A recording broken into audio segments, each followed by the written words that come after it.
dad badan ayaa doonaya timo dhumuc iyo dherer leh oo caafimaad qaba gaar ahaan marka ay korayaan. waxa xiisale timahaagu waxay koraan qiyaas ahaan 1.5 inch oo dhiganta 1.25 cm bishii iyo 6 inch oo dhiganta 15 cm sanadkii. inay si dhaqso u baxaan waxay ku xidhan tahay qodobo dhowr ah sida da'da, caafimaadka, hiddaha iyo cuntada. inkasta oo aanad bedeli karin waxyaabaha qaar sida da'da iyo hiddaha, cuntadu waa shayga kaliya ee aad adigu xukumaysid. xaqiiqda isticmaalka cuntada ay ka maqan yihiin nafaqooyinka saxda ah waxay keeni karaan timaha oo daata. dhinaca kale, cunida cuntada dheeliga tiran ee leh nafaqooyinka saxda ah waxay gacan ka geysan karaan kor u qaadida koritaanka timaha. halkan waxaan ku soo koobaynaa tirooyin cunto ah oo ah kuwa ugu fiican aad cuni kartid si aad kor ugu qaaddo koritaanka timaha iyo caafimaadkoodaba. beedka ama ukunta waa il weyn oo aad ka heli kartid borotiin iyo biotin, laba nafaqo oo kor u qaadi kara koritaanka timaha. cunitaanka borotiinka ugu filan wuxuu muhiim u yahay koritaanka timaha sababtoo ah timaha waxaa laga sameeyaa inta badan borotiin. isla'aanta borotiinka ayaa daraasado la qaaday lagu arkay inay kor u qaaddo timo la'aanta. biotin waxay laga maarmaan u tahay soo saarista borotiinka timaha ee loo yaqaano keratin, taas oo ah sababta maadada biotin loogu qoro dadka si ay uga qayb qaadato bixitaanka timaha. cilmi-baaris kale ayaa sidoo kale muujisay in isticmaalka biotin dheeri ay gacan ka geysan karto hagaajinta timaha si kor loogu qaado dadka qaba yaraanta biotin. hase yeeshee, maqnaanshaha biotin ma aha mid guud haddii qofku uu isticmaalo cunto dheelitiran. beedka ama ukunta sidoo kale waxaa ku jirta maadooyin kale sida zinc, selenium iyo nafaqeeyaal kale oo timaha caafimaad u leh. tani waxay ka dhigaysaa mid ka mid ah cuntooyinka ugu fiican ee loo cuno caafimaadka iyo bixitaanka timaha. kalluunka ama malayga. kalluunka duxda leh sida salmon ayaa leh nafaqooyin kuwaasoo kor u qaadi kara korriinka timaha. waxay yihiin il wanaagsan oo laga heli karo omega 3 taasoo lala xiriiriyo korriinka timaha. daraasad laga qaaday 120 haween ah ayaa lagu ogaaday qaadashada kaabida ah ee omega 3 iyo omega 6. waxaa sidoo kale laga helaa antioxidants waxaana hoos u dhigaan timaha daata iyo xoojinta timaha. daraasad kale ayaa lagu ogaaday qaadashada saliidda kalluunka ay si weyn u yareyso timaha daata iyo korarka timaha, gaar ahaan haweenka leh timaha khafiifka ah. duxda kalluunka sidoo kale waa il weyn oo laga helo borotiin, selenium, vitamin D, vitamin B iyo nafaqeeyaal kale oo gacan ka geysan kara kor u qaadida qarada iyo caafimaadka timaha. avocado dhadhan ahaan waa mid macaan, nafaqeeye iyo il weyn oo laga helo dux caafimaad leh. waxay sidoo kale laga helaa vitamin E kaasoo kor u qaadi kara korriinka timaha. mid ka mid ah avocadada dhexdhexaadka ah qiyaastii 200 gram ayaa laga helaa oo dhiganta 20% baahidaada maalinlaha ee vitamin E. sida vitamin C iyo vitamin E waa antioxidants waxaana ka caawinayaan dhexdhexaadinta oxidative stress kuwan oo ay keenaan free radicalsku waana kuwa dhaawici kara unugyada. daraasad lagu sameeyay dad ay timahooda daateen ayaa la arkay 34.5% inay timahooda ay baxeen kadib markay ay qaateen vitamin E dheeri ah muddo 8 bilood ah.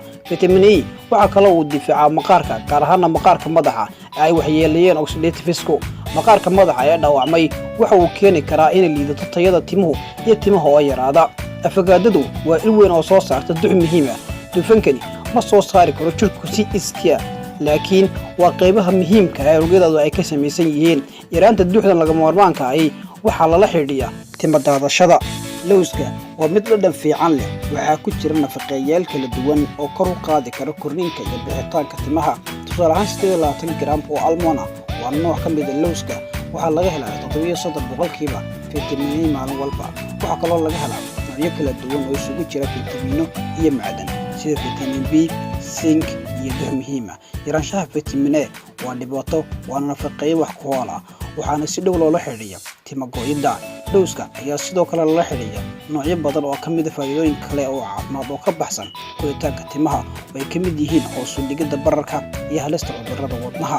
tani waxay ka dhigaysaa lowska mid aad u fiican oo sahlan oo lagu dari karo cuntadaada. hilibku waa mid ka mid ah cuntooyinka ay dadku u cunaan si maalinlaha amaba joogtaa. waa mid hodan ku ah nafaqeeyaal kuwan oo inaga caawinaya koritaanka timaha. borotiinka hilibku wuxuu naga caawiyaa korriinka, hagaajinta, xoojinta daloolada timuhu ay ka soo baxaan. hilibka cas gaar ahaan waa mid qani ku ah birta, taas oo habka dheefshiidku si sahlan u nuugi karo. macdantani waxay caawisaa unugyada dhiigga cascas ama guduudan ee siiya oksijiinta dhammaan unugyada jidhka oo dhan oo ay ka mid yihiin halka ay timuhu ka soo baxaan. yaraanshaha borotiinka iyo birta ayaa lala xidhiidhiyaa timo daadashada. beaniska Beansku wuxuu hodan ku yahay borotiinka, birta, macdanta zinc iyo biotin, kuwaas oo dhammaantood laga maarmaan u ah caafimaadka timaha. Wadajir waxay ka caawin karaan koritaanka timaha. Sidoo kale, soya beans waa mid ka mid ah ilaha ugu fiican ee laga helo maadada isbarmadiin oo sida lagu xaqiijiyay daraasado la qaaday inay sare u qaado bixitaanka xilliga timaha.